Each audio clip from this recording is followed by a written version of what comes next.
Kayak kasus kader bangsa angkatan 3 itu Pak Jokowi kasusnya wali kota tuh. Itu kita bilang kayaknya lu maju gubernur deh. One day kamu bisa digantiin SBY. Itu persis kejadian dan lalu kemudian dia bilang, saya nggak mau waktu itu. Yang saya masih baru kepilih kok jadi wali kota lagi periode kedua dia bilang.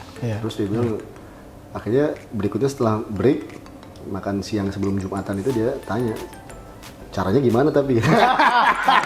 The essence of political development ini adalah mempersiapkan pemimpin berikutnya. Pemimpin itu akan gagal kalau misalnya dia nggak mempersiapkan the next leader. Betul. Gitu. Target berikutnya kesanakah? Menjadi capres benar kayaknya.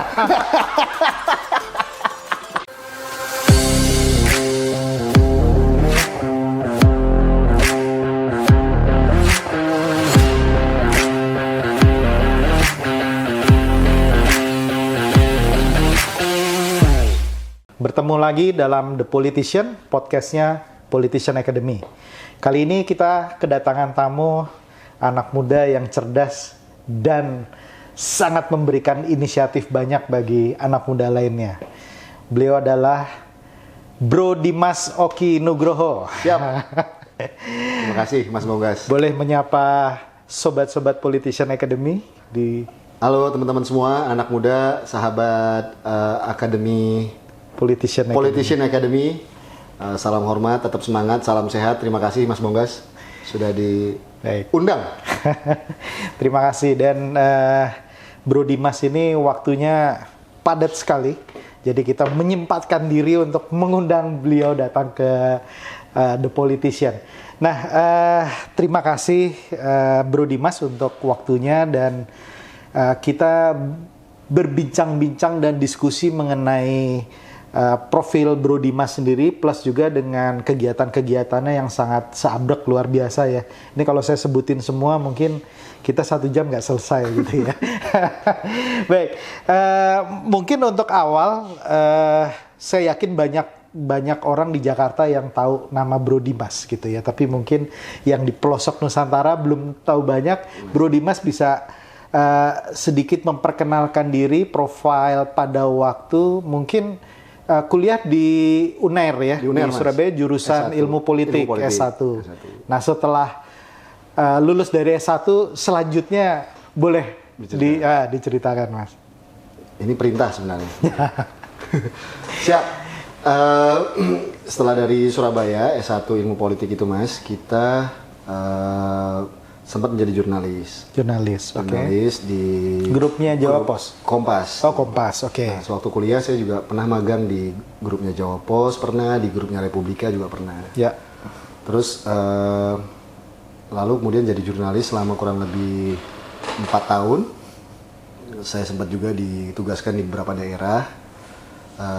Lalu kemudian saya memutuskan untuk mengambil sekolah studi mengambil International Politics. International Politics. Nah, awalnya saya waktu itu mestinya diterima di 2 kampus. Satu kampus di Utrecht di Belanda. Satu lagi di Inggris. Nah, tadinya saya mau Utrecht Mas sebenarnya. Waktu itu bareng Munir. Jadi kita udah janjian sebenarnya mau berangkat bareng. Tapi Munir nggak jadi berangkat karena beliau pass away. Ya, kejadian itu lalu kemudian sementara saya ternyata beasiswanya itu tidak mengcover istri secara langsung. Jadi lalu waktu itu udah berkeluarga ya, jadi mesti gitu. Mengajak. Nah, saya pengen ngajak istri saya, maksudnya mau bulan madu sebenarnya. Ternyata Inggris yang memberikan tawaran British Chevening Award. Nah, saya akhirnya memilih yang Glasgow University, saya berangkat ke sana. Cuman setahun ya kalau nggak salah. Cuma setahun Mas. Di Chevening. Sama tambah riset ini sih kelas beberapa karena kebetulan nilai saya agak baik, saya ditawarkan untuk langsung PhD waktu itu. Nah tapi lalu kemudian saya memutuskan untuk pulang dulu ke Indonesia, karena saya pengen kerja di development agency. Nah, waktu itu saya awalnya keterima sempat di satu development agency, udah buru-buru pulang nih Mas. Ternyata sampai sini posisi itu dihapus. Udah pulang kita. Jadi saya tolak posisi yang doktoral di Glasgow. Tapi waktu itu saya terima dengan legowo lah akhirnya. Dan tapi alhamdulillah akhirnya menjadi researcher juga waktu itu di UNDP. Di UNDP. Nah dari situ saya kemudian berkarir di UNDP untuk conflict resolution program di Aceh sama di beberapa tempat lain. Terus saya ngambil S3 di UNSW di Australia. Sydney. Itu tentang antropologi politik dan apa. Sebenarnya saya pengen nggak jauh-jauh dari Indonesia sih sebenarnya. Tapi ya kemudian maksudnya di dalam negeri aja tadinya. Tempat dapat tawaran juga di Ohio State University, tapi ibu saya bilang udah jangan jauh-jauh, dia bilang saya udah tua, dia bilang. Ya udah kalau gitu oke, Australia aja lah. Dan jurusannya memang baru, dan saya suka sih antropologi yang kalau di Ohio State dengan Pak Liddell kan itu lebih pada political scientist dengan ya. Bill Liddell? Dengan Bill Liddell, terakhir. Jadi waktu itu setelah Jayadi, nah itu setelah itu saya mestinya. Tapi akhirnya nggak saya ambil. Saya ambil yang UNSW yang jadi pertama kita ke Canberra dulu, kampusnya ada yang di Canberra. Canberra itu ada yang dengan ADVA, Mas. Ada juga ya? Yang dengan Australian Defense. Yang Australian Defense. Ya, jadi profesor saya ngajarin akabri di sana juga. Jadi saya sempat berinteraksi dengan tentara-tentara Australia waktu itu. Masuk ke kelas mereka gitu.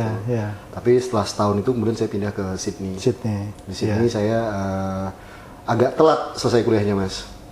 Karena waktu penelitian saya bertemu dengan orang-orang hebat yang menstimulasi saya untuk terlibat dalam proses politik yang mungkin nanti akan kita bicarakan. Oke, keren. Jadi sampai di S3. Nah, setelah selesai S3 itu tahun berapa? Nah, lalu saya kalau cerita, oke lah. Kayaknya lama banget. Tapi nggak apa-apa, yang penting selesai. Itu kan ibu saya memang. Sebelum ibu saya meninggal, dia cuma tanya satu sih. Tesis kamu udah submit, udah selesai. Nah, alhamdulillah sebelum dia pergi itu saya mengatakan udah. Jadi saya masuk 2008. Beasiswa itu saya diberikan 2008. Terus saya alhamdulillah chapter 1 saya cepat selesai ini. Jadi kurang lebih sekitar 3 sampai 6 bulan sudah selesai. Wow, keren. Nah, terus karena memang suasana Canberra itu sangat sepi, mengasihkan. Jadi saya lebih banyak kadang-kadang main bolanya, nongkrongnya, ngopinya.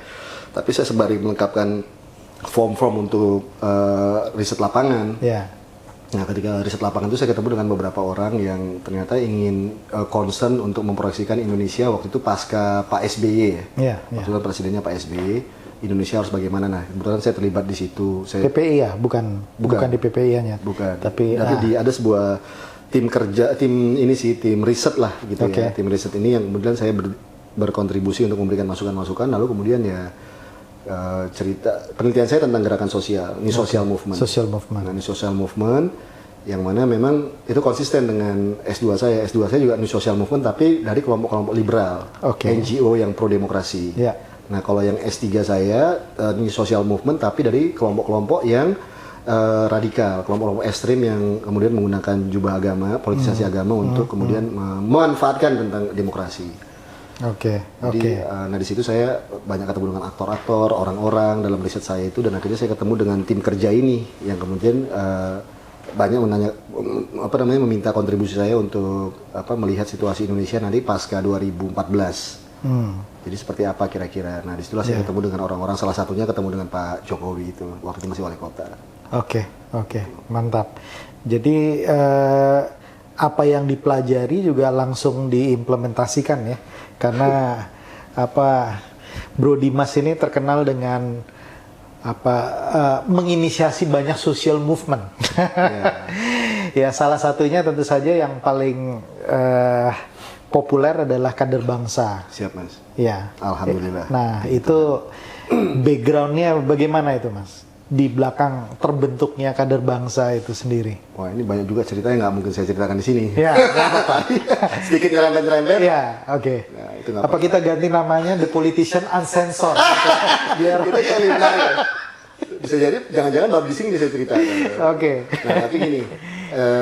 Itu yang membuat saya kemudian riset saya molor. Jadi saya baru submit itu justru setelah saya maju. Tadi 2008. Sampai mestinya submit beasiswa saya habis itu 2012.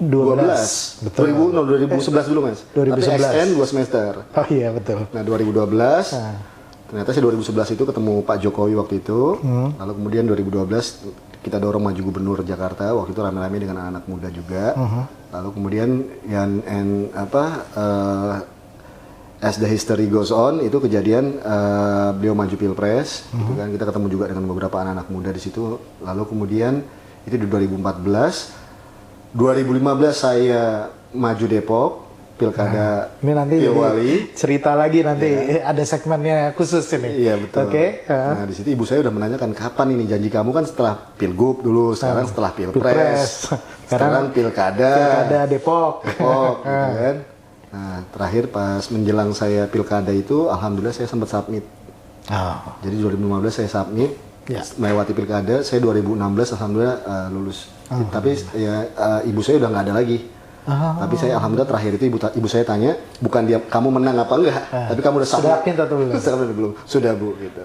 Itu like a week sebelum ibu pergi ya. Dan memang enaknya sistem di Australia kita nggak perlu sidang ya. Cukup sampai submit yang terakhir hasil kita, kemudian direview oleh beberapa profesor ya examiner gitu. Dan itu pun juga beasiswa udah habis ya Mas. Jadi saya nyicil. Jadi ada kalau enaknya juga Australia itu ada posisi namanya external part-time student.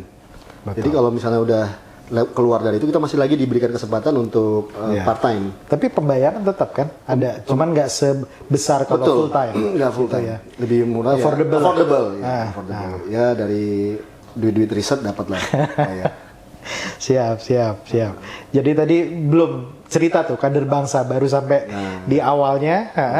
Lanjut. Kader bangsa ini sebenarnya begini Mas, waktu 2011 itu kita berpikir sama sih concernnya, ini anak-anak muda ini siapa sih yang peduli gitu hari ini, yang memang mereka bisa bertemu dalam sebuah platform bersama atau common platform, apapun dia benderanya, apapun dia partainya, apapun dia ormasnya, agamanya, sukunya, tapi mereka ketemu dalam satu titik di mana mereka punya kebersamaan gitu.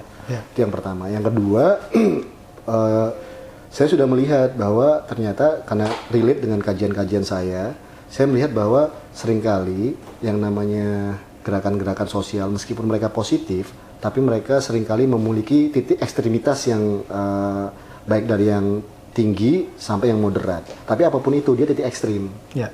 Oke, let's say yang pro demokrasi kadang-kadang sangat very pro demokratik gitu. Sangat liberal.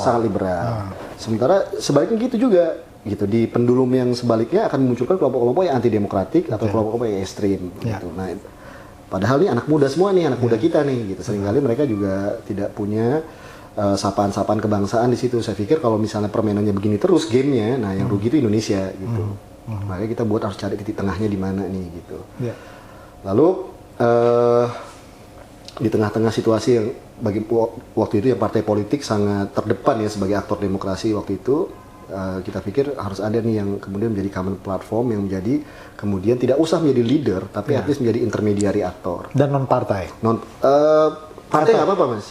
Iya maksudnya non partai itu bukan bagian dari partai. Bukan bagian dari partai si pemain tengahnya. Iya betul. Jadi wadahnya ini jangan partai tapi anak-anak ini nggak apa-apa mereka tapi mereka punya ada tempat titik temu gitu ya membuat mereka kemudian menjadi rileks dan kemudian sejalan dalam konteks kebangsaan. Nah itu hanya bisa dilakukan dalam konteks kebangsaan tadi gitu.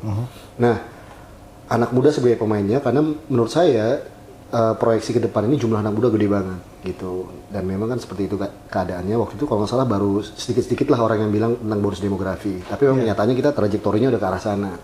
Nah lalu kemudian yang ketiga juga adalah kita melihat bahwa ke depan ini anak muda pasti akan menjadi aktor utama gitu. Apakah dia akan menjadi intermediary aktor atau menjadi honest broker gitu, atau dia menjadi seorang leader gitu.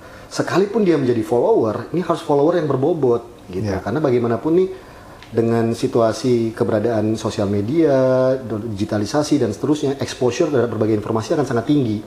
Otomatis mereka harus bisa nih menggunakan informasi yang mereka terima secara bermanfaat dan positif, tidak hanya untuk mereka nih tapi untuk komunitas mereka gitu. Nah narasinya kemudian yang saya temukan berikutnya adalah bukan juga narasi-narasi besar along the way itu Mas. Kalau cita-citanya kebangsaan, enggak juga kadang-kadang. Ternyata mereka juga hanya berpikir tentang survive, tentang pekerjaan, tentang social entrepreneurship. Makanya lalu kita kemudian juga membuat narasi, sub-narasi selain kebangsaan, kita buat sub-narasinya itu adalah social entrepreneurship. Dan intinya itu sama-sama seneng, bukan nggak boleh konglomeratif tapi kolaboratif. Jadi nggak boleh keren sendiri, nggak boleh kaya sendiri, nggak boleh ganteng sendiri, tapi harus kerennya bareng nih, gitu, kolaborasi. Dan ternyata ya alhamdulillah itu arahnya memang ke arah situ. Nah jadi kader bangsa ini kita lihat sebagai kita buat untuk mekanisme ke arah sana. Cuman memang menjadi problem tantangan pertama waktu tahun 2011 itu mas, siapa yang membiayai ini? Nah, jadi kita pakai framing itu kan ada 3 social movement itu mas. Di social movement itu ada namanya Political Opportunity Structure, POS. Momentumnya tepat waktu itu.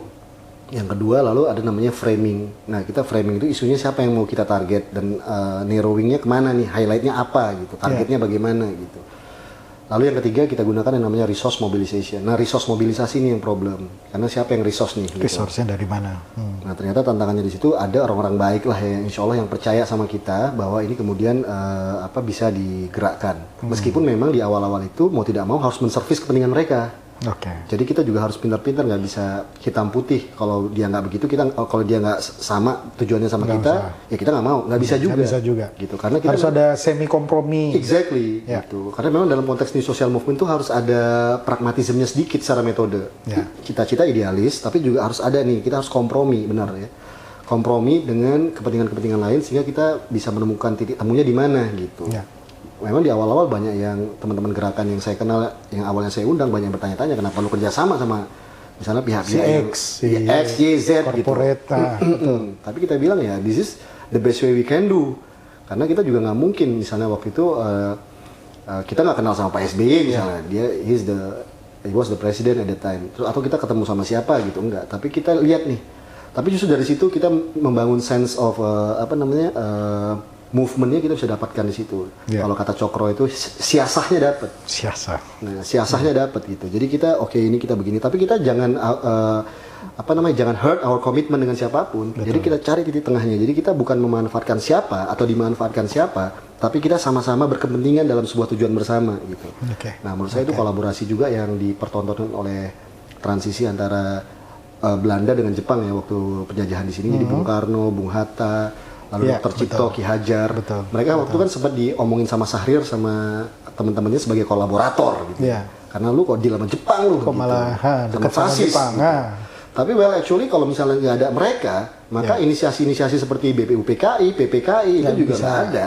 Gitu. Jadi kita juga harus punya kompromi di situ. Nah, itu yang kita lakukan secara metodologi, Mas. Dan alhamdulillah bertahan sampai sekarang, sampai angkatan 9 ya. Angkatan 9 sekarang. Ya. Tapi waktu Covid gimana? Karena kan setiap tahun ada excursion ke luar negeri ya, biasanya ya. Kejadiannya ini Mas, kalau misalnya Kader Bangsa Fellowship Program itu niatnya adalah ngumpulin champion-champion anak-anak muda hebat dari Aceh sampai Papua. Yang mana mereka punya background namanya policy advocacy-nya atau public advocacy-nya. Jadi kita Kader Bangsa itu Mas, memang pengen kayak Lemhanas sebenarnya. Tapi karena Lemhanas dulu dan mungkin juga sekarang masih terlalu elitis dan terlalu ibaratnya plat merah, kita pengen yang lebih lebih anak muda nih, lebih swasta lah gitu. Tapi memang target kita Mas, kita pengen jadiin pemimpin muda, pemimpin publik. Kita nggak pengen dia jadi entrepreneur, kita nggak pengen dia jadi apa, tapi kita pengen dia anak muda yang kita pilih ini akan bermimpi untuk jadi pemimpin publik. Bisa jadi kepala daerah, bisa jadi ketua DPRD, fraksi, anggota DPRD, gitu. Atau katakanlah menjadi pemimpin yang punya sensitivity terhadap public issues. Misalnya dia jadi media, kita rekrut, kita ambil, dia jadi Pimret. Atau dia jadi budayawan, jadi director, sutradara yang keren. Atau dia jadi inisiator di situ. Dan alhamdulillah itu jalan sih Mas, itunya. Nah, kira-kira di angkatan ke-6, ke-7, itu kita menyadari loh, kok kayaknya hampir semua partisipan yang kita rekrut, yang kita ajak ini terlalu lokal dan terlalu national oriented. Kita melihat kok, wah, kalau mereka tidak punya paradigma global atau regional, nah ini problem, mereka susah. Mereka hanya jadi jago kandang, atau mereka sudah merasa hebat sendiri gitu. Tapi actually kan kita tahu bahwa ada namanya interconnectedness antara lokal, nasional, regional, global gitu. Dan itu yang sebenarnya terjadi kan hari ini juga. Jadi sangat berpengaruh apapun yang terjadi dalam level domestik itu influence dari bahkan pressure dari global politics itu sangat tinggi. Gitu. Nah, mereka harus paham itu gitu. Nah, akhirnya kita buatlah tahun 2018 ya. Atau 2019 kita buat Indonesian Young Leaders Exchange Program. Angkatan pertamanya ke Singapura, ketemu dengan kita belajar dengan bagaimana Singapura pemerintah di sana membina anak-anak muda. Lalu kemudian membangun sebuah proses rekrutmen dan regenerasi untuk menjadikan mereka pemimpin publik. Keren banget Singapura Mas. Justru menurut kami ya Mas, negara-negara yang semi otoritarian malah bagus. Sebenarnya cenderung lebih keren. Dalam Orde Baru juga cukup baik loh sebenarnya dalam melakukan rekrutmen terhadap recompositioning terhadap anak-anak muda untuk memposting mereka di posisi-posisi publik, let's say. Nah, dibanding kalau negara demokrasi, seringkali kalau demokrasi yang udah modern, ya, lalu kami yang kedua di Singapura ya, sorry di Australia. Di Australia juga teratur, tapi tetap masih memungkinkan dari institusi-institusi yang not necessarily politics, tapi dia bisa muncul menjadi political champion di situ misalnya. Tapi tetap yang menjadi displaynya, menjadi corongnya tetap partai. Nah, tapi bagaimana partai itu kemudian membuka ruang untuk bisa memunculkan anak muda hebat, ini juga satu hal yang menarik menurut saya. Yang penting ada keteraturan, ada kepastian bahwa memang anak muda dapat tempat di situ, dihargai, diapresiasi keahliannya bukan gara-gara dia anak siapa saja, tapi karena kemampuannya. Nah, ini yang menurut saya penting ya untuk Indonesia. Meskipun kita tidak menyalahkan jika mungkin ada dalam banyak kasus misalnya posisi keluarga itu mendapatkan preferensi utama, tapi tetap dia harus dibekali dengan banyak anak-anak muda hebat yang seimbang gitu loh, antara posisi-posisi kepemimpinan itu diberikan ruang sebesar-besarnya kepada orang-orang yang mampu gitu. Nah, itu terjadi di Singapura, itu terjadi di Australia, dan alhamdulillah kita sejak pandemi Mas, nih kader bangsa maupun iLab ini kita start. Terakhir kita mau ke Jepang kalau iLab sempat mau diterima oleh di sana wakil perdana menterinya, tapi pandemi akhirnya kita nggak jadi. Nah, modalnya apa sih Mas kalau untuk iLab ini? Gitu, karena kan bicara funding Mas, ini semuanya. Dan memberangkatkan sebanyak orang selama jangka waktu tertentu ya. Tertentu. Dan alhamdulillah kita untuk kader bangsa kita nggak pernah menggunakan pertama dana APBN pastinya, gitu karena kita pengen otonom dan independen. Yang kedua kita selalu kita yakin bahwa kita akan orang baik ketemu orang baik nih. Jadi peserta, panitia maupun pesertanya kita berprinsip adalah orang baik akan ketemu orang baik, dan terjadi, dan untuk sponsorshipnya juga begitu. Jadi kita meyakinkan orang-orang bahwa ini bisa jalan kalau kamu investasi di anak-anak muda yang mana mereka ini akan menjadi pemimpin nantinya di sektor publik gitu. Nah, kita dapat dukungan, ada yang sudah rutin teratur gitu ya untuk membantu. Nah, lalu kemudian yang ketiga adalah kalau untuk luar negeri ini juga menarik karena ternyata kalau kita membangun hubungan yang cukup baik ya dengan potensial sponsor di luar negeri, dananya ada gitu. Jadi itu betul-betul kami membuktikan sendiri kalau kamu punya keinginan baik dan kamu menjalankannya secara benar dan bisa mengkomunikasikan dengan baik, kamu akan dapat gitu. Jadi benar-benar fair enough gitu. Jadi posisinya nggak ada lobby sana sini, preferensi sana, itu kita buktikan dulu. Yang pertama, alhamdulillah yang mensupport kita itu justru banyak, ada beberapa lembaga yang mirip kayak civil society institution di Indonesia, di Singapura juga begitu. Mereka di sana ada sebuah organisasi yang di Singapura ya, itu mereka yang bergerak di bidang semacam mengelola kebersamaan yang perbedaan, pluralism. Jadi mereka terinspirasi dari Bhinneka Tunggal Ika, Mas. Mereka langsung support kita di situ. Asal syaratnya satu, kita datang dan belajar ke situ. Kita datang angkatan pertama. Terus dari mereka juga kita hubungin ke Dubes, mereka menghubungin dengan orang-orang di pemerintahan, lalu kemudian mereka menceritakan, lalu kita ketemu dengan beberapa lembaga yang mensupport kita juga. Kalau Australia, kita dengan pemerintah Australia, kita hanya awalnya berbasis email, kita kontak-kontakan, dan lalu kemudian mereka suka dengan program itu, disupport oleh DFED. Gitu. Meskipun ini program bukan masuk dalam kegiatan agenda rutin utama mereka, gitu. Tapi bukan tidak mungkin jadi yang rutin ya. Sekarang alhamdulillah kita jadi rutin, Mas. Kita jadi rutin. Jadi kita diminta setahun sekali atau 2 kali berangkat ke sana diskusi gitu. Lalu kemudian yang ketiga ini kita lagi coba, insya Allah nih di tahun ini Korea Selatan dulu, Mas. Karena Jepang kita udah nggak enak nih kan, situasinya juga belum membuka diri ya. Jepang masih agak 50-50, tapi kalau Korea mereka sudah buka. Lalu Filipina kita juga lagi lihat. Filipina, di sana kan ada dubesnya Pak Agus Sujoyo ya. Betul. Pak Agus ini juga suka dengan anak muda. Mantan Gubernur Lemhanas. Dan Pak Agus ini juga kebetulan course leader KBFP 4 angkatan, Mas. 1 sampai 4. Pak Agus Sujoyo course leader 1 sampai 4, course leader 5 sampai 9 saya. Jadi sama Pak Agus saya sampai 4. Nah, Pak Agus itu menariknya adalah dia ibaratnya jadi ketua Lemhanas-Lemhanasan, kemudian menjadi ketua Lemhanas beneran. Berarti nanti berikutnya ada Mas Andi Wijayanto. Iya, Mas Andi juga keren juga ya, dari akademisi juga gitu ya. HI juga bidangnya. Iya. Oke, baik. Suka dukanya. Oh ya, sambil diminum.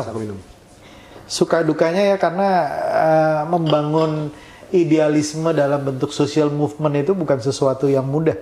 di kita ya, karena ini kan ibaratnya kita jual mimpi, jual harapan, jual ide cita-cita besar dalam konteks kader bangsa aja. Keren. Ups and downs-nya di mana? Jadi Mas gini, saya meyakini bahwa apapun inisiatifnya, sebaik apapun, kalau tidak dilandasi oleh sebuah kesadaran dan sebuah passion, hasrat ya, sebuah passion dan sebuah hasrat itu nggak ada soul-nya, nggak ada nyawanya. Jadi apapun ilmu program, dan ini menurut saya juga harus diwaspadai juga oleh siapapun, termasuk pemerintah misalnya, ketika buat program yang keren misalnya, katakanlah mau buat KEK, mau buat infrastruktur, mau buat apapun itu, tapi kalau tidak bisa menggerakkan partisipasi masyarakat, ya kan, itu menurut saya nggak akan gerak tuh barang. Apa program mau digitalisasi, ekonomi kreatif, apapun lah.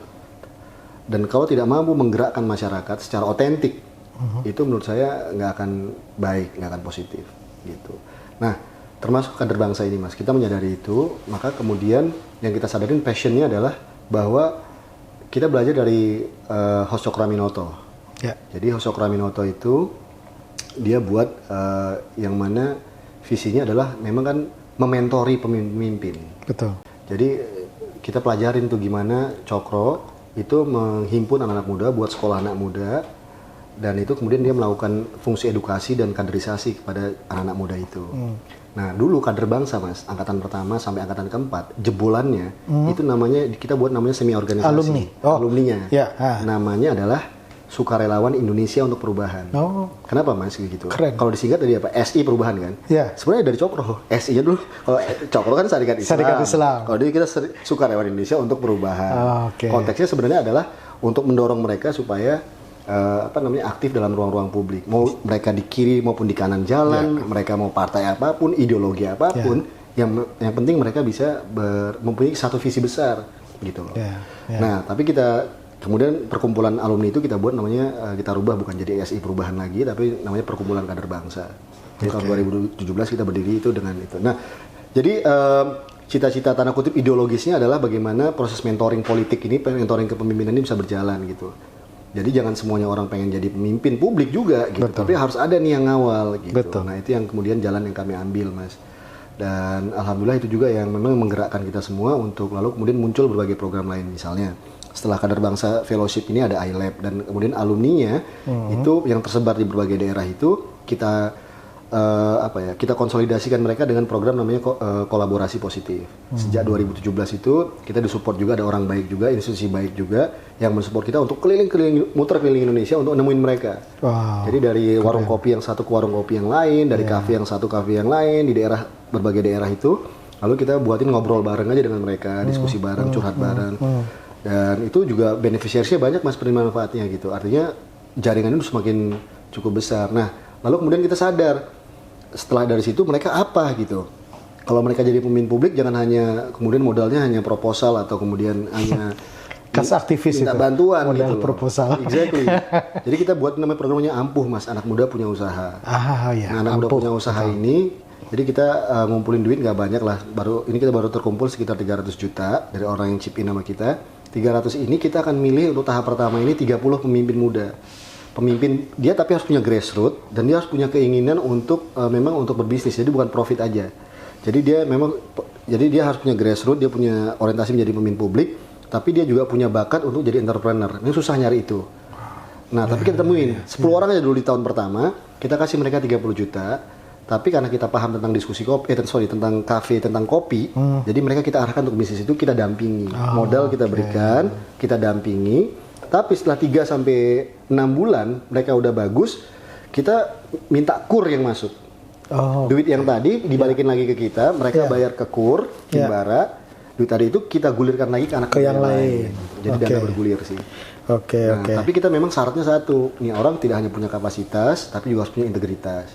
Jadi leadership dia diuji di situ gitu. Nah, seringkali memang yang kita pilih harus punya grassroots, karena kalau nggak punya grassroots, mungkin dia akan ujungnya jadi pedagang doang gitu. Kita harapin dari situ dia bisa bangun jaringan, dia bisa ngumpulin anak muda di tempat itu, dia bisa event, dia bisa kasih pengaruh atau leverage yang lebih gede lagi untuk dirinya, untuk dia tampil one day gitu. Dalam konstelasi di daerah dia di situ. Bro Dimas, ini kan kalau ngelihat dari visi perjalanan, kemudian dengan apa yang dilakukan, pernah nggak pengalaman selama ini merasa bahwa gagal gitu ya, nggak berhasil gitu ya, saya udah capek-capek melakukan ini kok nggak ada dampaknya. Pernah nggak merasakan seperti itu? Nah itu mungkin pernah, tapi kalau saya mikirin itu mungkin akan benar-benar wasting my time ya. Jadi saya baru ngambil keputusan itu, saya mengambil nasihatnya Prabu Siliwangi terhadap bocah Angon. Pokoknya jalan terus, jangan lihat belakang. Jadi menurut saya anak-anak muda kita harus berpikir gitu sih hari ini. Karena kalau kita terlalu banyak lihat kanan kiri belakang atas bawah, nggak jalan-jalan nih barang. Betul. Dan kalau saya selalu percaya bahwa setiap orang itu punya jatah gagal. Dan mumpung kita masih muda, jatah gagalnya kita habisin dulu. Benar, Mas. Jadi kalau udah gagal, ya jalan terus. Pokoknya jangan ngelihat ke belakang. Ya artinya kita perlu introspeksi juga. Kita perlu evaluasi juga, tapi jangan terpuruk Iya. Sayang sebab karena dalam anak muda itu kan gini Mas. Ya banyak juga yang kadang-kadang saya kecewa misalnya dari alumni tapi kemudian mereka not really bisa seinovatif yang kita harapkan misalnya di lapangan dalam menggerakkan masyarakat atau membuat diri mereka paling tidak sukses deh di bidang mereka gitu.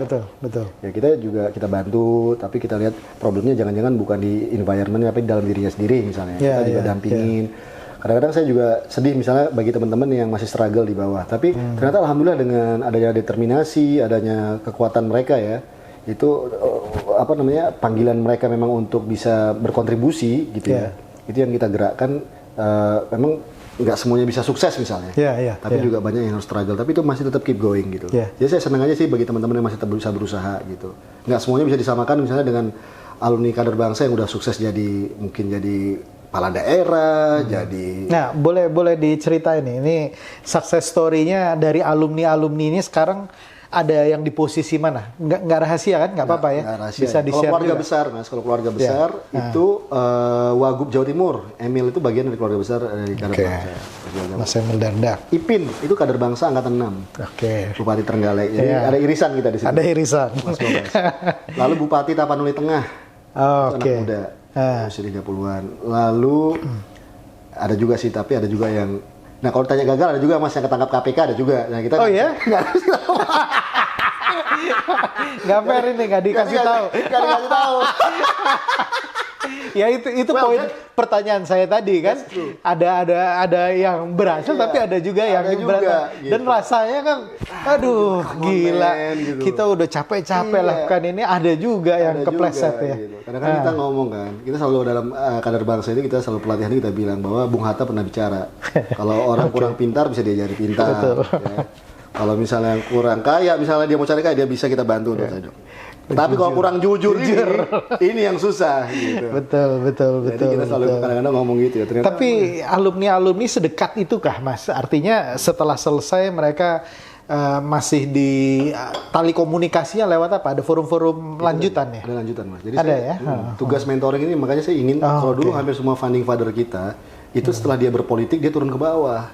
Dia ada tugas edukasinya dan edukasinya itu bukan hanya ngajarin baca tulis, tapi juga ngajarin kayak Bung Karno itu ngajarin nari, ngajarin teater, ngajarin wayang. Nah itu ada personalisasi mentor sistem yang menurut saya itu sangat efektif dalam membangun kesamaan antara leader dan masyarakat gitu. Nah kalau saya memang kita bangun ada ya seperti biasa Mas grup WA, lalu kemudian kita telepon, kita kirim kadang-kadang mereka newsletter, informasi, lalu kita datangin ke daerah-daerahnya, gitu. Yang mana setiap apapun kesempatan yang bisa kita berikan kita nongkrong, gitu. Tapi bukankah mereka yang terpilih sebagai kader bangsa atau alumni di sini, itu kan udah orang-orang terpilih ya? Maksudnya memang orang-orang yang sudah hebat gitu ya? Justru mentoring itu harusnya ke mereka yang biasa-biasa saja gitu ya. Kita buat proporsi sih Mas. Jadi sebelum itu kita ada buat 30% targeted. 70% kita public. Karena mereka harus juga kadang-kadang hampir semua gini. Juga ada karakteristik yang menarik misalnya.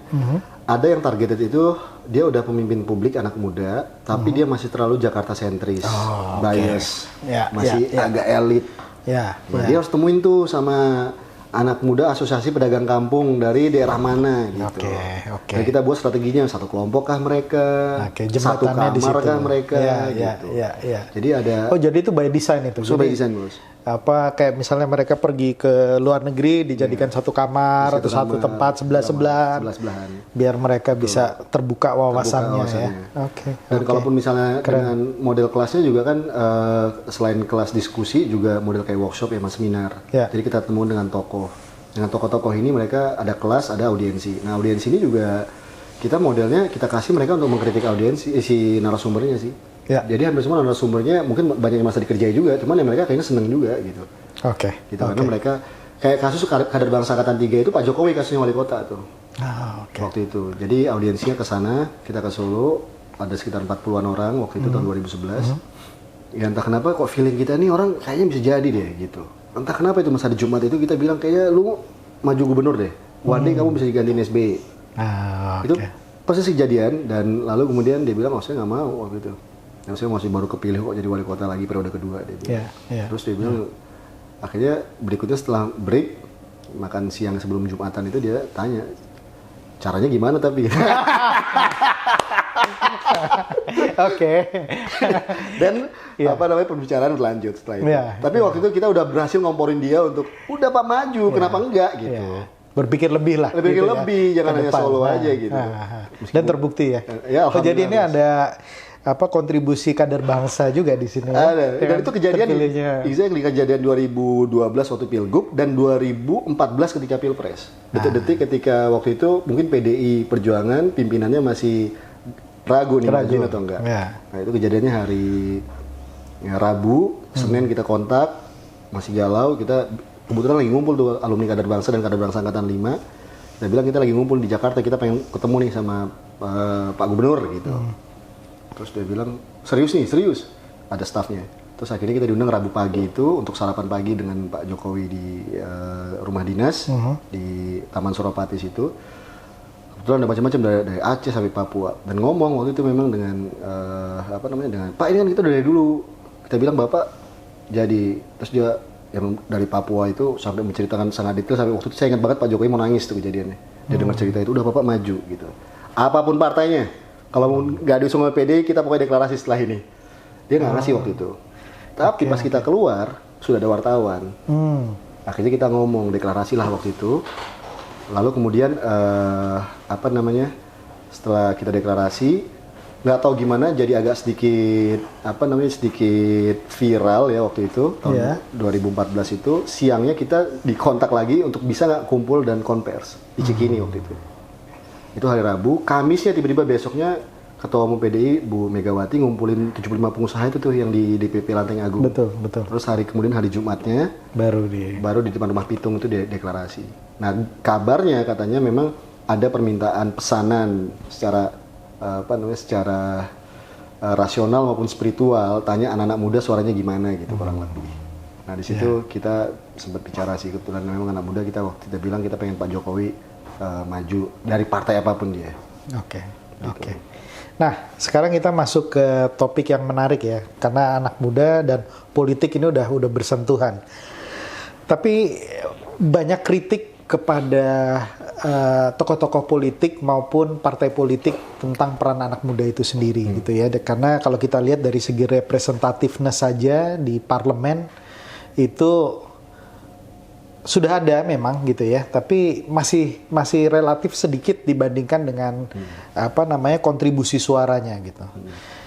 Tapi akhirnya partai politik pun melibatkan anak muda lebih banyak kepada di ujung-ujung aja udah dekat-dekat pemilu gitu ya. Jadi lebih kepada deretan angka ya dibandingkan dengan menjadi subjek itu sendiri.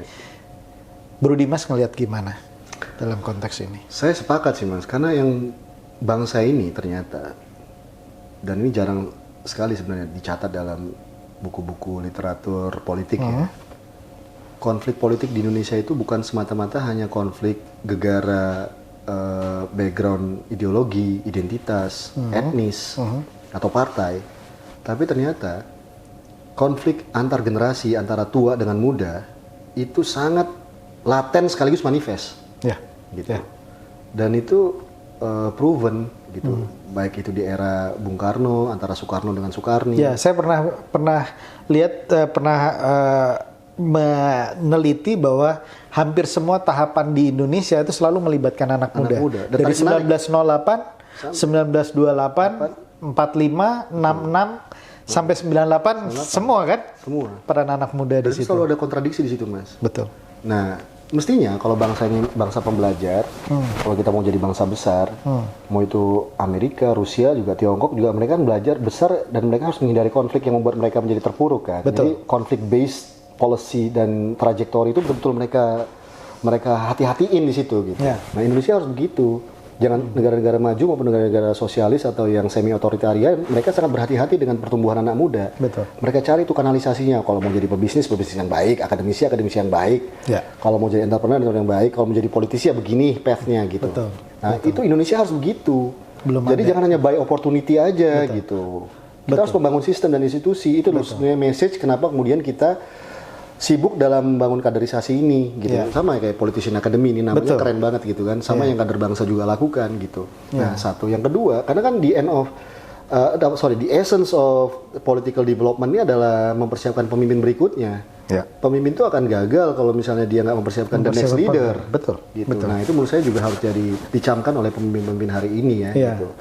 Nah, yang berikutnya adalah menurut saya juga konflik anak muda dengan orang kelompok tua ini laten sekaligus manifest. Jadi kita harus belajar dari situ, jangan sampai kemudian konflik itu kontraproduktif. Yang tua seringkali ingin bercokol lama, ya kan?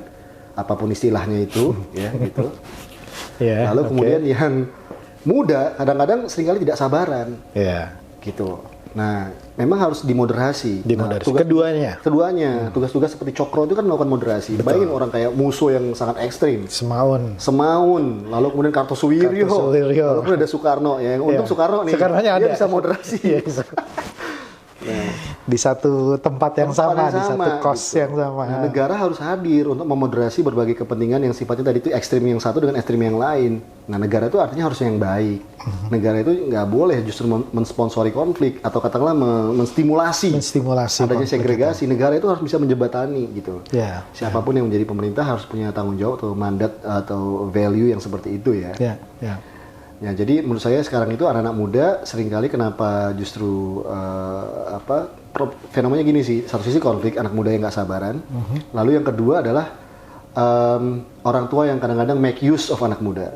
Betul. Dia kadang-kadang mengeksploitasi dan memanfaatkan. Betul. Satu sisi sih sah-sah aja ada kolaborasi, tapi seringkali kadang-kadang karena memang kekuasaan itu lezat dan pengen extend ya gitu ya kadang-kadang dan seringkali akhirnya mengoptimalisasi apa yang kemudian menjadi dukungan publik yang paling tinggi dan anak muda hari ini adalah wadahnya. Nah, ini yang nggak boleh. Betul. Anak muda dia harus dikasih peran. Tapi once mereka dikasih peran, mereka harus perform. Gitu. Mereka tunjukin tuh bahwa mereka punya kapasitas, punya integritas. Betul. Mereka juga harus punya tanggung jawab, gitu kan. Nah, tantangannya hari ini adalah, Mas, anak-anak muda kita ini memang antar generasi tadi, generasi milenial, generasi X, Y, Z, ini kadang-kadang ada karakteristiknya beda-beda. Betul.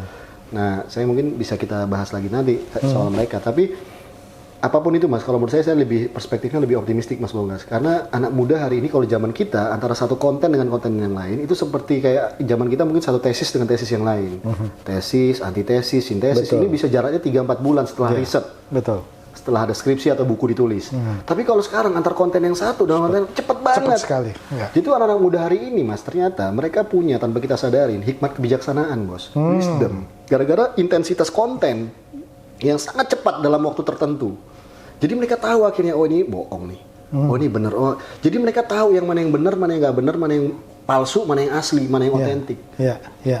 Jadi menurut saya anak-anak muda hari ini tuh akhirnya bisa melihat sekalipun, oh ngomong dia kayak gini, ada yang nggak benar nih ngomong kayak gini. Jadi hari ini tuh memang di zaman dimana orang itu nggak boleh nemen gitu ya, nggak boleh bohongnya ya nemen bohong, nggak boleh nggak boleh nemen itu apa berlebihan orang akan tahu akhirnya dan dia konsekuensinya ya dia tidak akan didukung dan bahkan bisa dilecehkan oleh publik gitu. Karena hari ini bayangin, Bos, kalau dulu kita mau mengekspresikan pendapat kita kudu nulis dulu di koran ya kan, ya syukur-syukur kalau diterima. Kalau kagak susah akhirnya demonstran doang yang paling depan dipentungi sama polisi atau tentara. Kalau hari gini dia nulis di Twitter dan nulis di sosmed dan dibaca banyak orang atau dia cuma nyindir doang atau dia cuma komen gitu atau ngetawain siapa, kasih karikatur, selesai, Bos. Sudah jadi. Selesai, Bos. Hari ini betul-betul publik itu, pemimpin publik itu bisa dipermalukan dengan very simple oleh people. Ini yang saya sampaikan, kata filsuf Inggris itu, Sir Bertrand Russell itu, bahwa sebenarnya gampang banget untuk mengalahkan sebuah pemerintahan yang despotik. Cukup ketawain aja polanya dia. Terjadi nih bos. Itu Bertrand Russell yang ratusan tahun lalu. Enggak, dia ngomong tahun 1800 akhir atau 1900 awal. Iya. Kejadian sekarang dengan era sosial media. Iya, betul sekali. Jadi semua itu nggak boleh lebay lah. Jadi lu harus benar-benar punya value. Dan anak-anak muda tuh mas sekarang ini yang promote. Jadi kalau anak mudanya, pemimpin mudanya juga terlalu lebay, kadang-kadang dia juga pasti akan direduksi dengan hal-hal yang sifatnya itu. Termasuk juga yang tua-tua nih, kalau misalnya terlalu berlebihan, misalnya mereka akan dikoreksi sendiri oleh publik, oleh anaknya mungkin, oleh cucunya, atau oleh teman anaknya, teman cucunya. Betul. Jadi yang dipermalukan bukan pejabatnya aja, tapi media sosial, bro. Media sosial luar biasa. Dan anak-anak muda Indonesia, mas, cepat banget dalam melakukan mimikri, kalau istilahnya post-colonials tadi. Meniru. Jadi apa yang udah jadi lifestyle di mana, di Korea Selatan, di Jepang, di Tokyo, atau di Amerika, yang menjadi lifestyle mereka, itu langsung ditiru di sini, di copy paste. Baik itu artifisialnya, isunya, cerdas banget anak-anak muda Indonesia. Nggak ada bedanya antara anak muda di Jakarta sekarang dengan anak muda di Sumedang, anak muda di Magetan, anak muda di Banyuwangi, anak muda di Makassar. Mereka bisa tahu cepat banget isunya, gitu. Dengan memberikan pembobotan sesuai dengan lokalitas dan spesialiti mereka, kekhasan mereka gitu, dan menjadi lebih kaya konten itu. Jadi menurut saya hari ini semua pemimpin publik, semua anak-anak muda itu juga harus berhati-hati bahwa mereka harus bisa menjadi sosok yang benar ketika mereka ingin tampil di publik. Mereka harus otentik, dan yang paling penting mas menurut saya mereka harus punya value. Jadi mereka bisa apapun, tapi mereka harus punya value karena kecepatan konten tadi, militansi konten yang sangat luar biasa, yang dilihat pada akhirnya benang merahnya adalah orang ini baik atau nggak baik sih. Ini orang ini bisa gue contoh nggak sih? Itu yang inspire people sih. Orang ini palsu atau enggak sih? Gitu. Jadi values-nya itu kelihatan. Terlihat dari konten-kontennya, dari. Bener. Jadi itulah kesaktian Pancasila di situ bos. Kalau nggak ada demokrasi tanpa hikmat kebijaksanaan, nonsense, nggak akan ada tuh keadilan sosial. Ini kejadiannya hari ini sekarang. Oke, keren.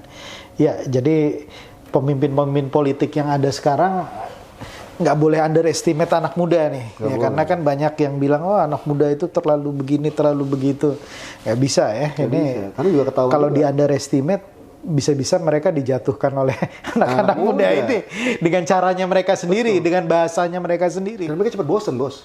Mereka cepat jatuh cinta memang. Betul. Tapi mereka cepat bosen. Gitu. Nih orang kayak gini-gini mulu. Apalagi kalau udah ketahuan, ini bohong gitu. Ini bohong. Nah, udah nggak bisa, bos. Terus dia legitimasinya apa? Sebuah kepemimpinan, apapun itu, mau di tingkat desa, mau sampai tingkat negara, bahkan tingkat global sekalipun, kalau you don't have value, mau itu pemimpin geopolitik kayak Amerika, Tiongkok, Rusia, if they have no value, ya kan, to inspire other countries, ya dia juga nggak akan ada follower, bos, nggak akan ada simpati. Orang itu kan nggak bisa ditekan. Mungkin hari ini orang bisa ditekan kakinya, diinjek tangannya, bisa sehari, 2 hari, seminggu, sebulan, setahun. Tapi setelah itu, gitu. Nah ini yang menarik sebetulnya dengan Bro Dimas ini, bukan saja memberikan inspirasi, intriguing issues dan values dalam konteks politik, tapi Bro Dimas ini juga maju langsung ke dalam sebagai aktor politik. bukan hanya ide, tapi praktek langsung gitu kan. Ini luar biasa. Ini kita perlu gali lebih dalam ini bagian ini ya. Pilkada Depok 2015. Betul. Benar. 2015. Ini kalau banyak yang nonton bisa baca komentar. Nah, ini menarik ya, karena bergerak dari satu sisi yang menginspirasi, membuat gerakan, kemudian menjadi menjadi aktor langsung gitu ya, di dalam sebuah gerakan demokrasi langsung gitu ya, dengan menjadi calon kepala daerah, calon wali kota ya, wali kota Depok. Nah, dasar values dan lain-lainnya sama dengan, artinya sejalan dengan yang kemarin, masih sama ya. Nah, kemudian kita langsung aja ya. Posisinya kan kalah ini mas. Nah, kira-kira kalahnya kenapa dalam konteks itu? Menarik. Pertama, kalahnya Tentunya karena persiapan yang minim. Ya ini kan kita untuk pelajaran anak muda juga, benar betul kan? ya. Ya. Persiapannya minim. Persiapan minim. Minimnya itu berapa lama? Kalau nggak salah kan saya waktu itu persiapan menyatakan yes sampai bergerak itu kapan? Itu kan kita ketemu dengan teman-teman di DPP PDI itu dan DPC PDI Depok ya. Betul. Itu kalau nggak salah perjalanannya 2 minggu sampai seminggu sebelum submit nama di KPUD. Oke. Gitu dan waktu itu saya penuh dengan awalnya kan saya memang tidak bisa ya maju. Betul. Karena saya pertama ya juga bukan orang Depok ya. Lalu juga saya tidak ada punya rencana untuk maju pilkada gitu. Oke. Terus juga saya hanya waktu itu kebetulan mengisi sebuah diskusi di mana diskusi itu ada orang yang dekat dengan pengambil keputusan tertinggi ya atau salah satu yang tertinggi di DPP PDI Perjuangan. Oke. Lalu kemudian dari hasil diskusi itu ternyata mungkin nggak tahu saya ngomong apa, saya juga udah lupa ya. Menginspirasi dan meyakinkan mereka bahwa nih kayaknya anak muda maju di situ gitu. Oke. Iya. Lalu kemudian terjadi diskusi, saya waktu itu di Makassar ditelepon berkali-kali disuruh, saya bilang saya pesawatnya sampai Jakarta baru malam. Akhirnya saya malam diajak ngobrol, saya kira waktu saya disuruh ngisi diskusi atau apa. Jadi pembicara. Jadi pembicara untuk apa gitu. Tapi saya datang ternyata ditodong untuk maju di Depok ya. Kaget dong saya waktu itu. Ini gimana sih? Partai sebesar ini nggak punya kader gimana sana gitu kan lebih. Tapi ternyata dahsyat sih Mas. Kalau saya perhatikan memang PDI Perjuangan ini punya tradisi untuk memang memilih orang yang menurut mereka ini punya value juga. Oke. Gitu. Jadi semata-mata kalau saya lihat memang ini partai menariknya adalah buat pengalaman saya tentunya secara pribadi, mereka mungkin nggak ngelihat potensi menang atau kalahnya, tapi ngelihat nih kira-kira dia punya apa yang bisa dia tawarkan kepada masyarakat publik. Depok pada publik waktu itu. Di tengah memang Depok ini kan dikuasain sudah bertahun-tahun oleh partai tertentu ya. Jadi waktu itu memang situasinya seperti itu dan transisi pasca Pak Jokowi jadi. Tapi actually kan konstelasi politik nasional maupun lokalnya masih pemerintahan lama sebenarnya. Jadi masih transisi bener lah gitu. Nah lalu kemudian yang kedua adalah kalau ditanya itu termasuk dalam bab persiapan. Yang kedua adalah konsolidasi ya untuk sebuah pilkada ini bagian anak muda juga penting ya. Bahwa itu tidak semudah yang mereka pikirkan. Apalagi dalam sebuah konstruk masyarakat yang sangat tajam dan cenderung fragmented. Jadi ada kecenderungan konflik yang tinggi. Jadi karena saya backgroundnya researcher, jadi saya juga jadi researcher bos diam-diam, participatory researcher gitu. Jadi saya juga melihat gitu, misalnya dalam konteks social movement, apapun itu kelompok-kelompok yang berbasis agama sekalipun bisa melakukan metamorfosa, bisa melakukan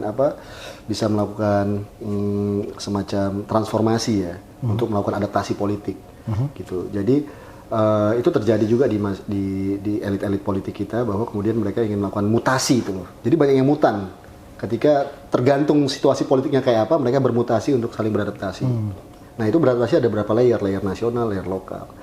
Nah saya perhatikan bahwa ternyata juga di bawah itu tidak melulu sifatnya kontradiktif antara partai yang misalnya berbasis nasionalis dengan partai yang berbasis agama. Kadang-kadang ada kepentingan tertentu yang dibalut oleh kepentingan-kepentingan lama.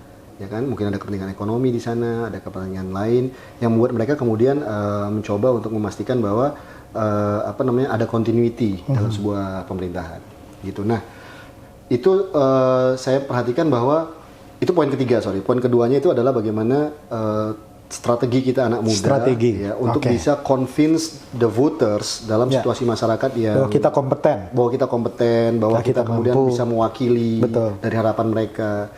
Nah itu tidak mudah, apalagi dalam kapasitas saya yang bukan orang Depok asli, lalu kemudian namanya muncul belakangan dan konfliktual pula, kan bukan kader PDI walaupun udah tokoh nasional nih ya. Enggak bos, kita cuma pengamat politik. Dalam sejarah pengamat politik, yang maju itu yang baru kepilih itu namanya ada Bima Arya kawan saya. Kalau selebihnya ya, ada siapa ya? Belum ada kali ya. Denny Indrayana menang nggak? Belum, kalah juga, Kalimantan Selatan.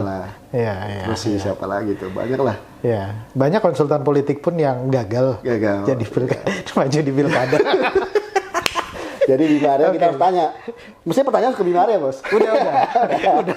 Nah, lalu kemudian saya di situ dalam posisi yang memang akhirnya saya ambil karena memang meskipun saya tahu nih naga-naganya, karena secara rasional kayaknya nggak mungkin menang gitu ya. Walaupun didukung oleh banyak partai. Banyak partai. Betul. Gitu. Jadi, nah di situ saya juga temukan bahwa ternyata apa yang terjadi pada level elit belum tentu.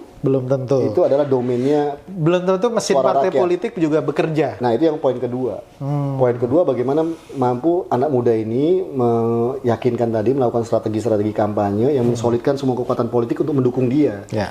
Nah, yang ketiga ini mungkin lebih spesifik pada si partainya. Partai politik ini seringkali juga di situ kelihatan banget ya, misalnya partai mana yang memang punya koneksi secara konkret dengan masyarakat atau pemilihnya. Betul.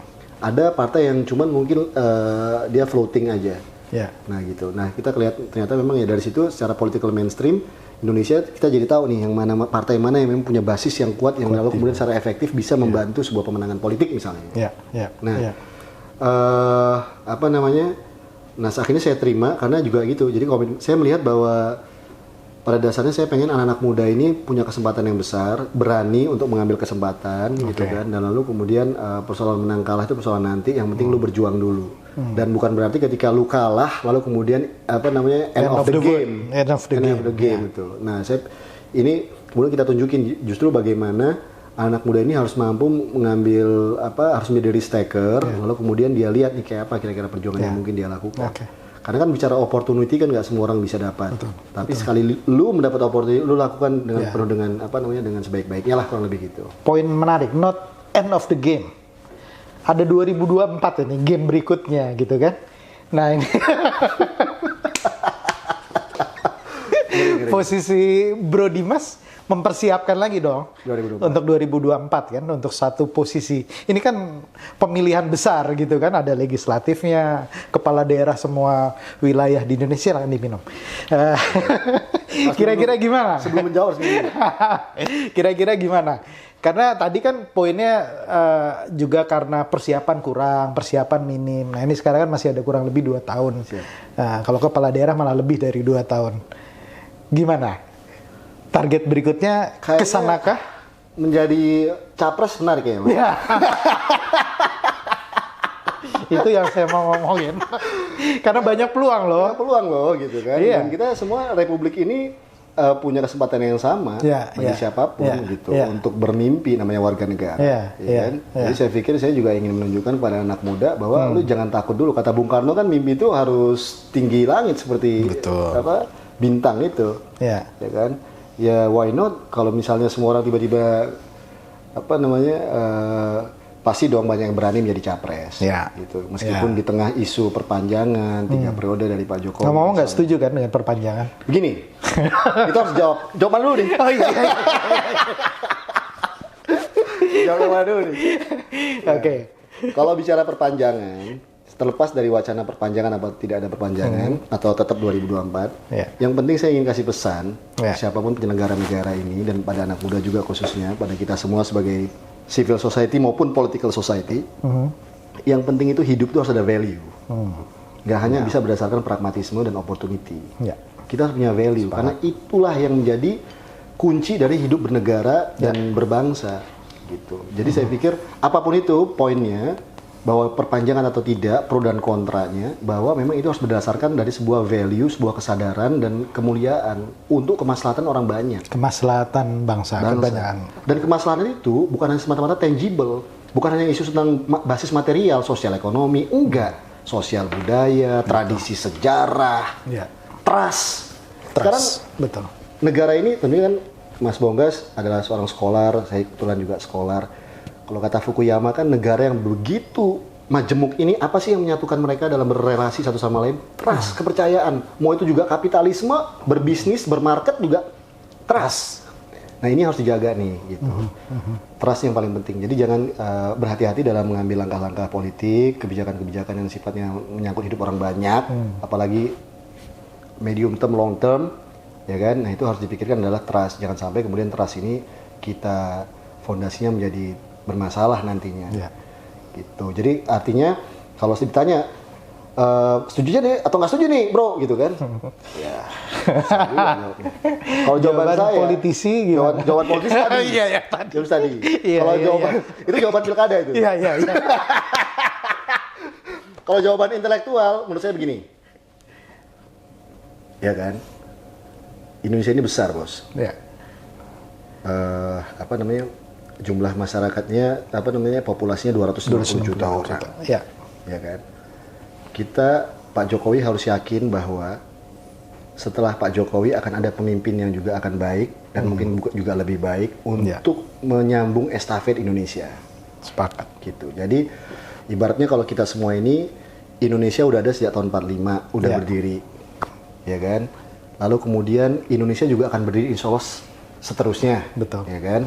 Nah, kan pemimpin bisa datang dan pergi. Betul. Yang penting pemimpin mempersiapkan siapa pengganti ke depannya. Ya. Nah, itu yang menurut saya yang paling bijaksana adalah bahwa bukan wacana perpanjangan, justru adalah wacana regenerasi kepemimpinan dan kaderisasi.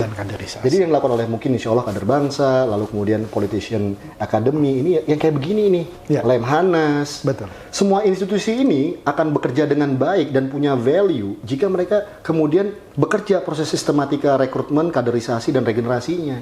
Jadi Indonesia berjalan bukan gara-gara individu, bukan karena si A, si B, si C, betul, bukan karena ketum partai, bukan karena presiden, bukan karena para menteri-menterinya yang hebat atau yang berkuasa, tapi karena memang sistemnya berjalan. Nggak ada mereka pun, Indonesia kan jalan gitu. Dan akan muncul pemimpin hebat ke depannya gitu. That's the point of democracy sebenarnya. Jadi kalau ditanya setuju atau nggak setuju, insya Allah saya tidak setuju. Oke. Bagus. Karena itu values yang kita mungkin sama dalam konteks ini ya. Bahwa regenerasi, dan kita mesti sadar bahwa pasti ada orang lebih baik dari kita yang berikutnya akan memberikan kebermanfaatan lebih besar untuk bangsa ini gitu ya. Iya, keren. Jadi tadi pilkada udah ditolak gitu ya. Pileg gimana? DPR RI gitu. Nggak tertarik, kurang tertarik. Langsung presiden aja lah ya. Langsung presiden atau cawapres gitu ya. Kalau ada atau nggak mau nanti juga. Kita lihat. Nanti kita lihat. Tergantung tawarannya. Jadi kita masuk the highest dulu. Oke. Jadi kita lihat kayak gitu. Karena menurut saya yang penting kan bagi saya ini adalah saya ingin membuat kemudian anak-anak muda ini berani bawa cita-cita gitu. Persoalan justru karena saya tidak elektoral. Saya tidak electable kayak misalnya siapa anak muda sekarang yang electable. AHY misalnya ketum partai, iyalah dia ketum partai, dia electable, anak muda gitu let's say. Atau siapa lagi misalnya yang siapa ketua partai yang masih anak muda, dia Sendo Priyono mungkin, atau ketum partai PSI mungkin. Dia sudah nggak lagi. Udah nggak lagi. Iya. PSI aja tinggal yang masih muda. Nah, kita cari yang memang anak muda atau katakanlah kepala daerah yang anak muda, yang memang bisa by law, by constitution dia bisa maju. Dimungkinkan. Ketika tahun itu dia usia 40 misalnya. Dia mahinya presnya, kenapa nggak dia teriak aja, atau mungkin Bima Arya misalnya sebagai kepala daerah dia teriak aja instead of dia maju gubernur misalnya, kenapa nggak dia teriak. Tapi kan tiap orang punya kalkulasi dan pressure yang beda-beda. Betul. Nah kalau saya merasa saya nggak punya pressure dalam konteks itu. Dan dulu 2024 ini saatnya. Ya memang kebetulan ada pilpres ya. Iya. Maksudnya bukan 2029, 2034. 2034 kan ada Safi Effendi. Kader bangsa juga kan? Kader bangsa juga mau jadi presiden 2034 gitu kan. Jadi, ininya foundersnya dulu lah ya. Karena kalau dilihat Mas ya, usia 40 itu sekarang kan kita lihat nih siapa-siapa aja yang kemudian akan muncul untuk dari civil society misalnya. Kalau saya memposisikan diri sebagai civil society, di situ ada siapa aja sih? Oleh posisi ada ketum tuh si dari partai, lalu kemudian dari civil society mungkin ya siapa di situ, ada mungkin saya, Haris Azhar mungkin, lalu kemudian si Usman Hamid, let's say. Betul. Kalau siapa lagi yang anak muda, mungkin dari NU, dari Muhammadiyah ada nggak gitu? Menurut saya berani aja, kenapa nggak sih gitu? Indonesia ini kata Bung Karno semua untuk semua. Betul. Jadi kita jangan merasa kemudian khawatir, ini sepertinya kita hanya pilihannya perpanjangan atau bukan perpanjangan. Terlalu pendek isu itu. Terlalu pendek gitu. Kita expand the issue. Gitu. Expand the issue itu untuk educate people bahwa Indonesia ini sesungguhnya negara yang sangat dinamis dan progresif gitu. Karena kita selalu trajektori kita keren loh Mas. Jadi ketika penjajahan, lalu kemudian kita bicara merdeka, ya kan, negara bangsa. Lalu kemudian kita bicara tentang tentang economic development. Lalu kita bicara tentang demokratisasi dan reformasi. Gitu. Sekarang kita bicara tentang ekonomi kreatif, yang mana semuanya pemainnya anak muda. Jadi saya pikir ya, the reason is strong, Ya, sangat dan kuat jangan, pesannya. betul, jangan lupa bahwa secara internasional juga kita udah mempunyai jejak untuk menjadi pemimpin baik di regional maupun internasional. Betul. Bahkan dari 55 kan, Asia Afrika, gerakan non-blok gitu ya, kemudian pemimpin ASEAN, Benar. sekarang G20, mungkin ke depan ada lagi gerakan-gerakan seperti itu yang diinisiasi oleh Indonesia. Sepakat Mas Bambas, kita ini bangsa besar. Ya, Kalau bangsa besar itu, kalau konteksnya foreign policy, sangat memalukan jika kita nggak punya isu atau hidangan di meja makan dunia, global politics. sepakat sekali. Jadi saya nggak setuju sih dalam konteks misalnya silent diplomacy misalnya. Itu menurut saya Itu untuk negara kecil. Iya, kalau Indonesia sebesar Indonesia, kita harus prominent. Betul. Bahkan kita harus leading. Leading. Gitu, karena kita punya tradisi sebagai pemimpin non-blok, pemimpin Asia Afrika. Iya.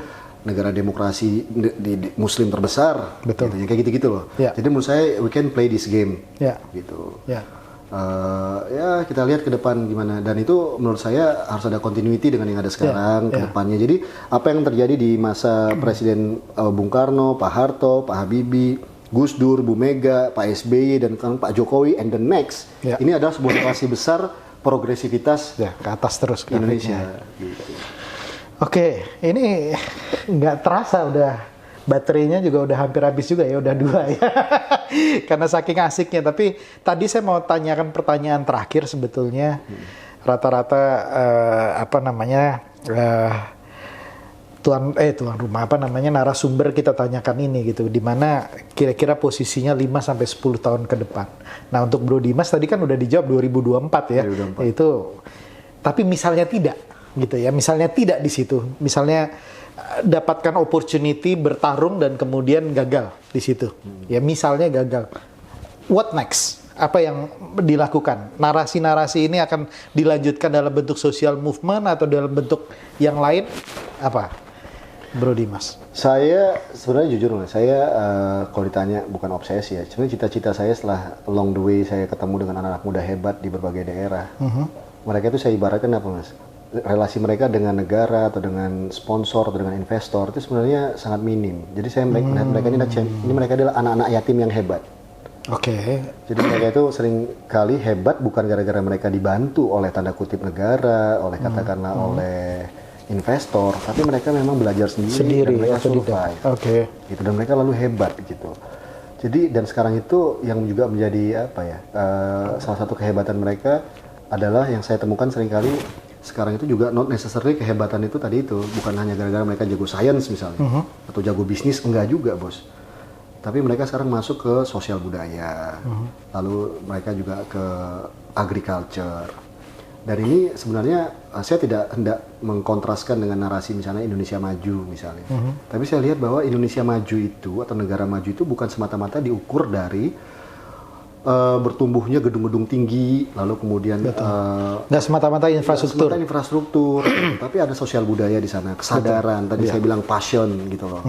Lalu kemudian di situ ada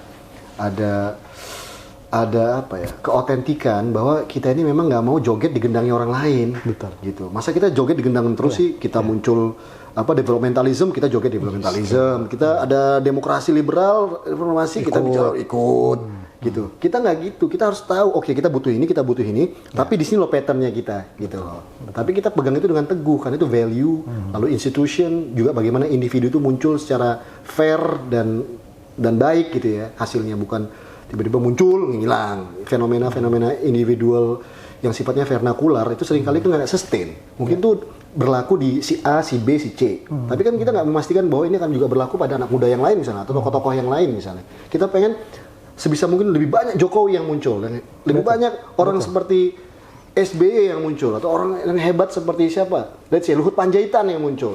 Orang-orang yang nggak hanya dia, tapi ada continuity di situ, ada regenerasi di situ, ada sistem di situ. Nah, saya melihat dan itu bisa muncul dari pendekatan-pendekatan sosial budaya dan agriculture itu menurut saya harus sesuatu yang kita perhatikan lebih banyak sih Mas. Jadi saya merasa bahwa sosial budaya, agriculture, satu lagi adalah edukasi Mas. Edukasi. Jadi menurut saya gini, ada menarik sih. Saya kemarin diskusi dengan beberapa teman ya. Lalu saya simpulkan bahwa memang pemimpin yang baik itu harus dihasilkan dari oleh guru yang baik, mentor yang baik. Mentor yang baik, guru yang baik itu harus berasal dari sistem pendidikan yang baik. Jadi kalau dalam kajian lama itu kesatria yang baik itu dilahirkan dari Brahman yang baik, resi yang baik. Brahman yang baik itu harus keluar dari ashram yang baik. Ajaran. Ashram itu lembaga pendidikan. Oh, lembaga pendidikannya. Oke, institusi. Institusi. Jadi ini yang harus kita beresin nih. Kalau kita mau lahir pemimpin-pemimpin yang kuat nanti, politisi-politisi yang hebat di situ, itu kan kesatria ya. Itu harus ada mentor yang baik di sini nih. Tadi kayak Cokro, kayak siapa. Dia harus mau untuk menelateni anak muda ini. Yeah. Lalu kemudian, dan itu hanya bisa dihasilkan oleh sebuah sistem atau institusi pendidikan yang baik. Ashram kalau dalam bahasa Sanskrit kita dulu ya. Ashram. Nah, ashram itu ya pesantren, sekolah, kampus, gitu. Jadi ini yang menurut saya harus penting banget untuk diberesin. Jadi 3 itu sih Mas, yang kalau pun saya tidak ternyata N-nya di politics, ya mungkin saya akan berkiprah di antara 3 ini. Satu edukasi, yang kedua mungkin agriculture, yang ketiga mungkin sosial budaya. Sosial budaya ini meskipun dunia ini gonjang-ganjing ibaratnya, bayangin kita punya tradisi yang hebat luar biasa bos. Saya baru balik ke berbagai daerah, ketemu di situ, Masya Allah. Ternyata yang namanya peradaban itu kita ini justru dulu sentrum bos. Betul. Gitu, dengan adanya Barus di sana, lalu kemudian di Jawa Barat ini tradisi-tradisi Sunda yang luar biasa bos. Dan itu kita temukan di berbagai daerah tercecer dan nggak ada yang mau nelatenin bahwa kita ternyata dahsyat banget. Belum lagi masuk Jawa Tengah, lalu kemudian Jawa Timur, Bali, Sulawesi, wah dahsyat bos. Jadi maksud saya tuh kita ini ada sesuatu yang hari ini sesungguhnya pesannya sangat jelas ya, bahwa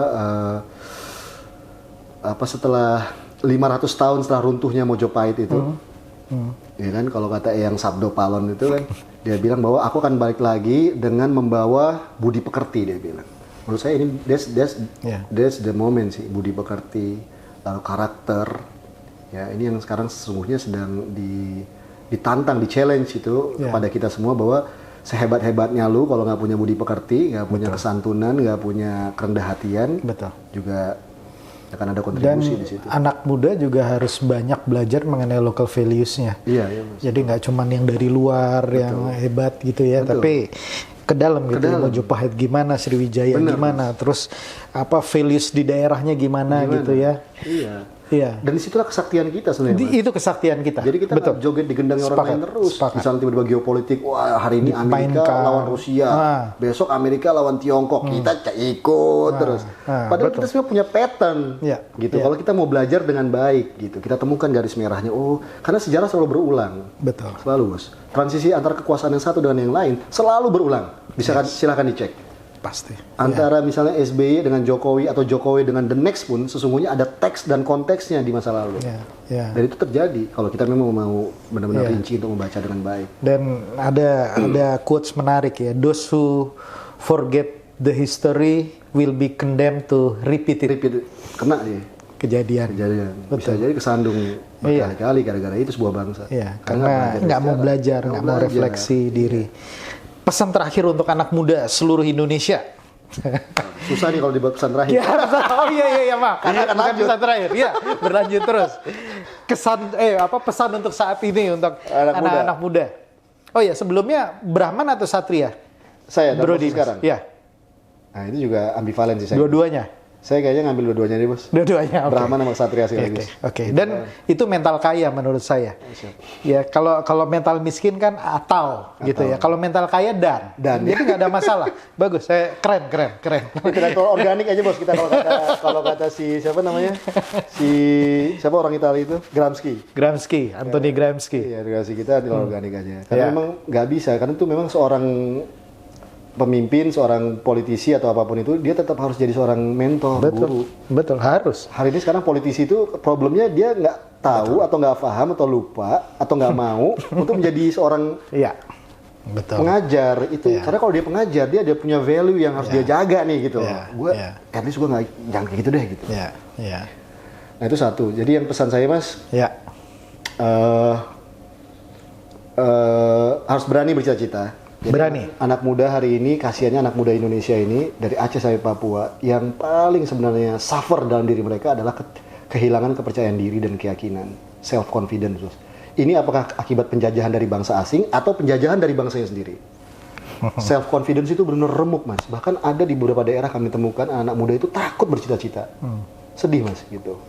Itu yang pertama. Yang kedua adalah bahwa Anda sekali jalan bismillah itu, kalau udah bismillah itu sekali layar terkembang atas nama Tuhan. Jangan khawatir. Bakar jembatan di belakang. Bakar jembatan belakang. Lanjut jalan. Dan jangan cepat kecewa, jangan cepat baper. Karena Anda percaya pasti bagi orang yang berikhtiar itu pasti akan ada hasil. Artinya hasil tidak akan mengkhianati usaha. Anda harus yakin gitu. Dan Anda harus yakin juga yang ketiga bahwa sudah menjadi takdirnya, sudah menjadi takdir sejarahnya bahwa Anda akan jadi pemimpin. Apakah Anda akan memimpin negara, memimpin daerah, memimpin bisnis, memimpin komunitas, atau bahkan Anda menjadi pemimpin keluarga, atau memimpin diri Anda sendiri, tapi Anda par excellence is a leader.